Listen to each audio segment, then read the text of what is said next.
Hello అండి, అందరూ ఎలా ఉన్నారు? Welcome to my YouTube channel Neela vlogs. ఈరోజు మన 7 డేస్ వాకింగ్ ఛాలెంజ్లో డే 4. ఈరోజైతే యాక్టివ్గానే వాకింగ్కి వచ్చేసాను. సో ఈరోజు వాకింగ్ చేస్తున్నప్పుడు నాకు ఒకటి అనిపించింది.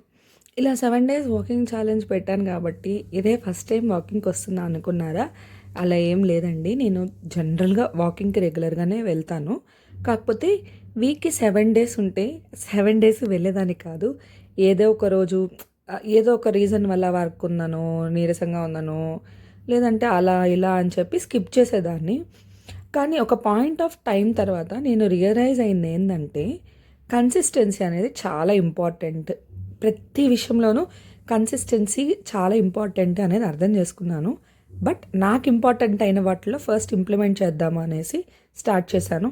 నాకు ప్రజెంట్ నా లైఫ్ స్టైల్లో నాకు కావాల్సింది ఫిజికల్ వర్క్. అందులో walking is the best. So వాకింగ్కి వెళ్ళడం పెద్ద గొప్పేమీ కాదు.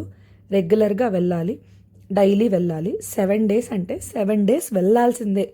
ఏదో కనీసం కొద్ది దూరమైనా వెళ్ళేసి రావాలి అనేది ఒక డిసైడ్ చేసుకున్నాను. అలా డిసైడ్ చేసుకున్న తర్వాత స్టార్ట్ చేసింది 7 డేస్ వాకింగ్ ఛాలెంజ్. వీడియో నచ్చినట్టయితే లైక్ చేయండి, కామెంట్ చేయండి, షేర్ చేయండి. Thanks for watching.